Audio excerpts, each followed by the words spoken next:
Assalamu alaikum ардактуу биздин каналдын көрүүчүлөрү, фермерлер, амансыздарбы? Кутмандуу күнүңүздөр менен. Ногу Бишкекте Манас аэропортунун ылдый тарабында кара койлорду партия чыгарабыз дедик элеге. 2 партия чыкты. Да 1-2 партия үйдөн сатылды. Барган сайын жакшыларына жетебиз дедик. Жакшыларына келип калдык. Бүгүнкү партиябызда так 4-3-7 кой бар. Байкелер тоодон алып түшүп, ушу жака мына азыр келип түштү. Ушу жака келип камалды, тоодон келип эми сатыкка чыкты. Көрүңүздөр, 7 баш кой. Бул Абдираимов Пардавай агабыздын короосунан, бул эч жактан жыйылып келген койлор эмес, кыскасы бир короодун койлору. Сиздер мындайча айтканда фермерден, чарбагерден алып атасыздар. Абдираимов Пардавайды YouTube'дан издесеңиздер чыгат. Ошо кишинин короосу, кара койлору жалаң сатылып атат.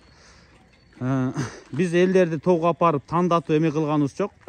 Инициативаны мына өзүнүн тааныштары алып, ошо тоодон барып бөлүп, алып келип сатып атат.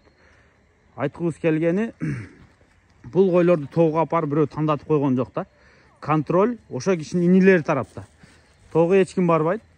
Эң начарларын бөлүп, мисалы бир партия начар болсо, кийин бир аз жакшыраагы, кыскасы начардан жакшыга карап партия бөлүп келе берет. Кыскасы могу жакшы койлордун бири 7 баш. Мындан сырткары 3 кой болот кийинки партияда. Алар түшкөн, бөлүнгөн, ушулар менен түшкөн бирге. Алар элита койлор. Булар паделита. Анан орточолору сатылган байкелер буга чейин 5-2 тиш. Андан мурун дагы жанакы 17 миңден дегендерден бир аз жакшырактар сатылган. Кыскасы ортодо 5 кой ушу жака по пути келгендерге сатылган. Кыскасы мынау партияны көрүңүздөр. Айткыбыз келген түшүндүңүздөр. Бул жерде жалаң 6 тиштен жокорку, жаңы 8 тиш болгон. Примерно 6 тиштен 8 тишке өтүп аткан. Мындай өтө жаш эмес, өтө картаң эмес, орто жаштуу койлор. Мисалы, мынау кой картаңга кирбейт. Мисалы 6 тиштен 8 тишке жаңы өтүп атыптыр мына. Мынау кой турабы? Жашынан көрүнүп турат. Анын ары жагындагы деле ошондой экен мына. Мисалы жаш эле көрүнүп турат. Мынау койлорду да көрдүңүздөр, Ичинде мынауну каштан десеңиздер болот. Тетигини каштан десеңиздер болот. Айтор ушулар турат. Кочкор коюлган эмес, эттүү, ден соолуктары жакшы, өмүр бою тоодо жүрүп, тоодо туулуп, ошол жакта өскөн койлор. Мынаулар мисалы сонун сулуу койлор. Ушу менин караган эң жашы чоң ушул болуш керек ичиндечи. Бирок мунун деле тиши бүтүн толук түшөйүн деген ою жок. Ушундай кыскасы айтор. Возможно, 2-3 тууган же ашыбас 3-4 тууган койлор, Анда эмесе көрүңүздөр, бааларын курук 28 миңден койду. Мына. Кочкордон кача элек. Эми бойлору да көрүп турасыздар, 85-тин төгөрөгү. Может 88 чыгабы, чыкпайбы? Может 82 чыгабы? Может эң кичинекей ошо мынау аркы жактагы кой менен мынау каштан кой болуш керек. Калгандары мынау койлор бийик койлор, Кыска койлор эмес. 90 чыкпаса да точно 85 плюс болсо керек. Бирок ар бирин тутуп өлчөп отурган жерибиз жок. Жапайы койлор, тоодо жүргөн, туткуруш аябай кыйын.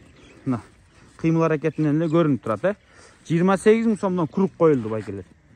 Бул базардан, тияктан, бияктан жыйылган эмес, фермердин тоодон түшкөн койлору. Неге фермадан алган ишеничтүүрөөк короодон алган билесиздер? Эртең бир суроо пайда болушу мүмкүн, булар үйүңүздөргө барса, же ден соолугудан суроо пайда болушу мүмкүн.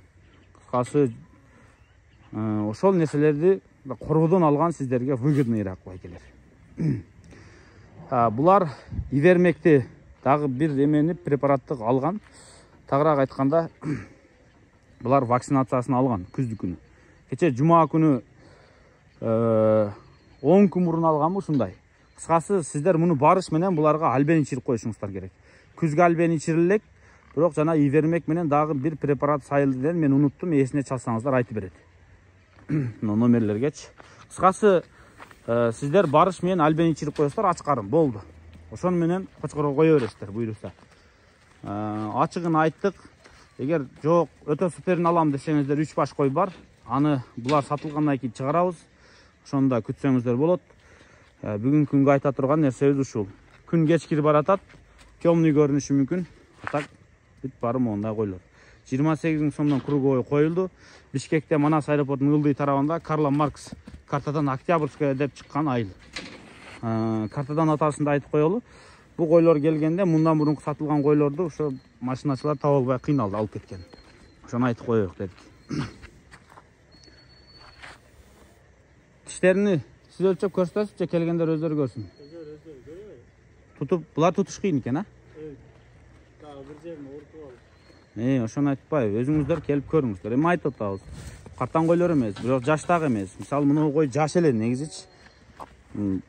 Мына 6-дан 8ге которуп аткан кой экен. Жаңы 8 жарга мына. Мына. Калганын биз тутуп көргөнүбүз жок. Өзүңүздөр көрө бересиздер, Кыскасы ушул койлор сатылат, байланыша бериңиздер. Бир эле партия калды, бүттү ошону менен түгөйт мындан кийин. Мындан кийин 3 кой бар. Ошодон кийин түгөйт байкелер. Анда мындан кийин тартып коебуз, бирок могулар сатылгандан кийин чыгарабыз. Даяр болуңуздар. 3 мыктысын алып калам десеңиздер, көрүңүздөр. Гигант койлор бар.